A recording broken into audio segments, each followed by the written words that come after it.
Our channel ফটোস্প্রিয়া blog. এখন বাজে বিকেল 4:30।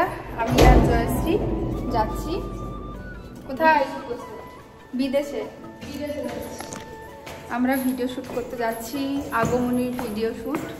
ফ্ল্যাটের ওপরেই যাচ্ছি কারণ যা ওয়েদার খারাপ, অন্য কোথাও না গিয়ে বাড়ির ছাদেই আমরা ভিডিও বানাবো। আর ওপরে অলরেডি একজন আছে, শোনাই।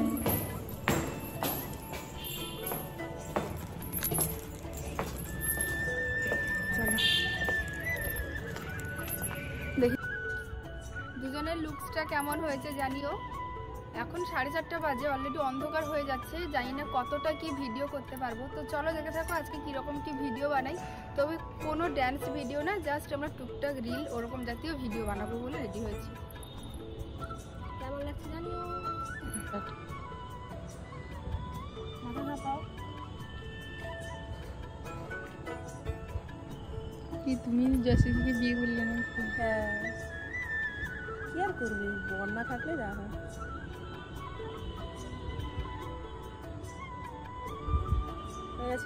মেয়ে মেয়েকে বিয়ে করছে, করতেই পারে। আগমনী ফটোশুট হচ্ছে। তোর বোঝার এটা ক্ষমতা নেই স্পৃহা মণ্ডল। আজকাল দিনে কত কিছুই না হয়। নতুন শাড়িটা শেষ করে দিল, নতুন শাড়িটা শেষ করে দিল। এমন ফটো তোলা দেখি, নতুন শাড়িটাকে শেষ করে দিলি তো। একদিনে তুলেই তুই একদিনে পুজোতে আর পরতে হবে না।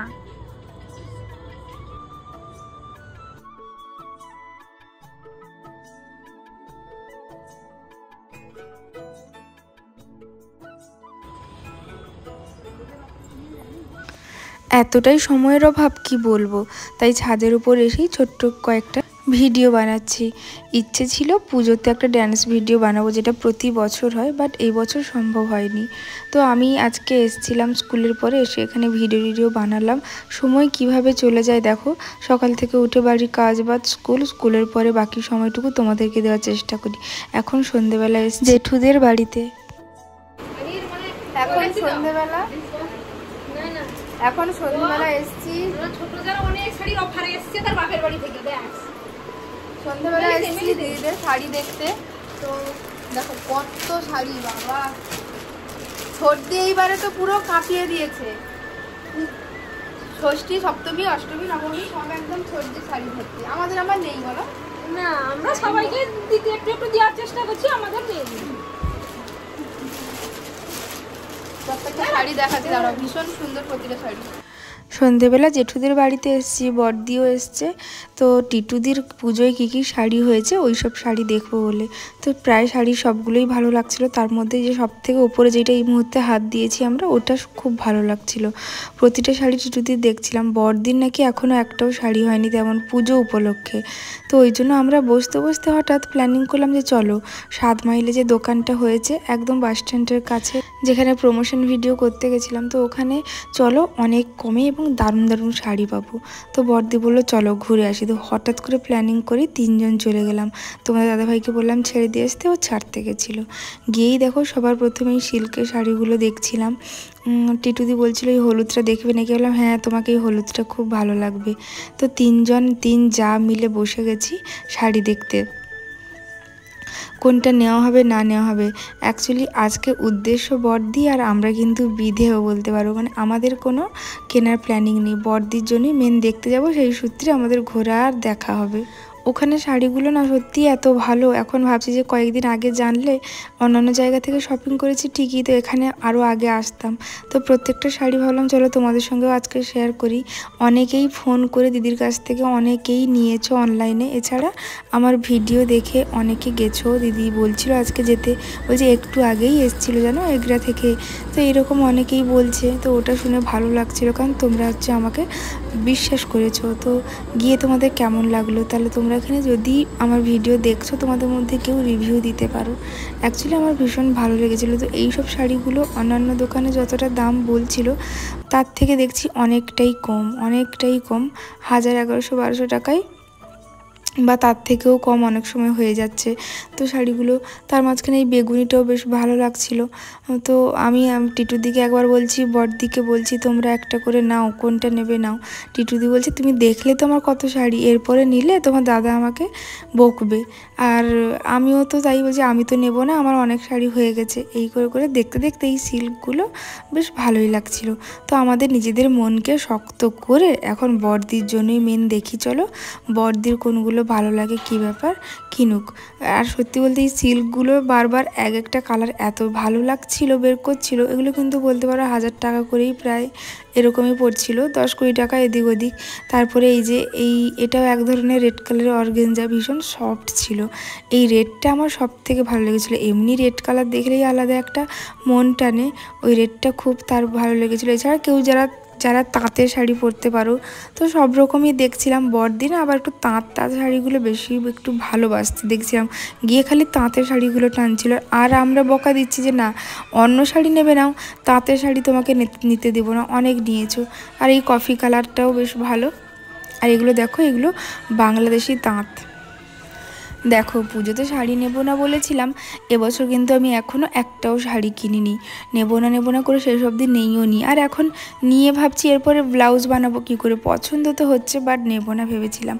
কিন্তু কি করব, এই যে শাড়িগুলো দেখছো পিঙ্ক কালার, এটাও এক ধরনের অর্গেঞ্জা, এটারই রয়্যাল ব্লুটা বের করেছিল, ওটা এত ভালো লেগেছিল এমনি কাছে পিঠে যাওয়ার জন্য, বা যাই হোক বেশ ভালো লেগেছিলো, এটা নেওয়ার ইচ্ছে ছিল। আর প্রাইসটা অনেকটাই কম, ওই 550-600 টাকা বলেছিল। তো এরপর যদি আরেকটু দিদি একটু কম সম নেয়, যাই হোক ওই কোলে যেটা গোলাপি আছে ওটারই ব্লুটা দেখছিলাম কোনটা ভালো লাগে। আর মালবেরি গত বছর থেকে প্রচুর, মানে মালবেরি শাড়ি নেই এরকম মানুষ খুবই কম আছে, এত মালবেরি সিল্কের গত বছর থেকে ছড়াছড়ি। আর এটা ছিল টিস্যু শাড়ি, এটাও বেশ আনকমনই ছিল। 3 যা মিলে শাড়ি দেখতেই প্রথমবার কোথাও গেছি, তো বেশ ভালো লাগছিল। ঘরে গল্প আড্ডা হয় না, প্রথমবার না, সরি কাঁথিতে একবার গেছিলাম, ঠিক আমার পিসি শাশুড়ির বাড়ি থেকে 3 যাকে শাড়ি দিয়েছিল, শাড়ি কেনার জন্য টাকা দিয়েছিল, তখন গেছিলাম। তো এখানে আবার 3 জন গেছি, বেশ মানে শাড়িও দেখছি, গল্পও হচ্ছে। আর এই যে বাংলাদেশি তাঁতটার কালারটা কিন্তু খুব সুন্দর লাগছিল। এই বছরের পুজোতে প্ল্যানিং করেছি বলতে, জয়শ্রীর সঙ্গে কথা হয়েছিল, আমি জয়শ্রী শোনেই আমরা পঞ্চমী থেকে একটু একটু করে বেরোবো। কেন বলো তো, সপ্তমীর দিকে তো আমরা কষারিয়া চলে যাব, যেহেতু বাড়িতে পুজো হয়। তিতুনে তো অলরেডি চিৎকার শুরু হয়ে গেছে, কবে আসবি কবে আসবি। যাই হোক, তোমরা অনেকে বলো দিদি তোমার সঙ্গে যোগাযোগ করতে চাই, দেখা করতে চাই। তোমরা আমার ফেসবুক স্পর্ধা মণ্ডল সার্চ করলেই পাবে, ওখানে মেসেঞ্জারে আমি তোমাদেরকে অ্যানসার দিয়ে দেবো। শাড়ি নেব না করে শেষ অবধি একটা শাড়ি ভাবছি নেব। এগুলোর দাম বলছিল 550-600, তো মোটামুটি এদিক ওদিক যাওয়া আসার জন্য বেশ ভালো লাগছে। কয়েকজন বোনের নাম নিচ্ছি, সুলেখা জানা, সোনালী নায়েক, অঙ্কিতা, বন্যা, সাথী মাইতি। এছাড়া আমার সব বোনেদেরকে আমার তরফ থেকে অনেক ভালোবাসা। পুজো তোমাদের সবার খুব ভালো কাটুক। এইবারে তো জিমিচু শাড়িগুলো খুব উঠেছে, সত্যি বলতে আমার যে খুব ভালো লাগে তা নয়, তবে গায়ে চাপালাম, কালারটা ভালো লাগছিল। কি বলতো, এই শাড়িগুলো না একটু বেশি ফুলে থাকে।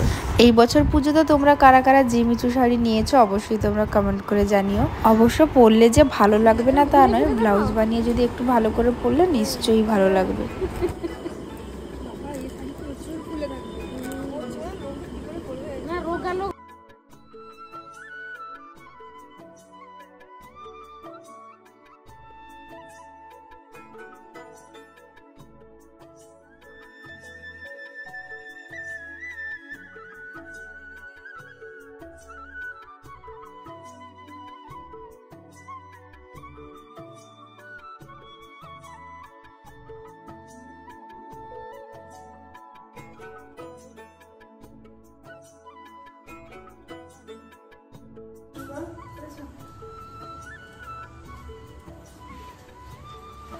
গেছিলাম সন্ধ্যেবেলা শাড়ি দোকানে, ওখানে কি কি শাড়ি এনেছি মাকে দেখাচ্ছি। এটাই যে এনেছি দিদার জন্য, দিদা একদম ফ্রেশ সাদা শাড়ি পরে, এটা একদম পিওর কটনের। আর মার জন্য, মা তো বাড়িতে শাড়ি পরে, মার জন্য এই ছাপা শাড়ি একটা এনেছি।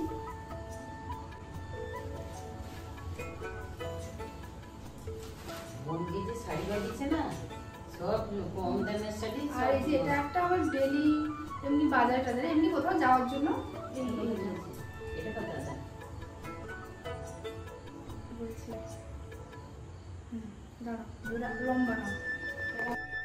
শাড়িটা আনার পরে কাঁথিতে ছিল, মানে যেটা মার পুজোর শাড়ি এনেছি।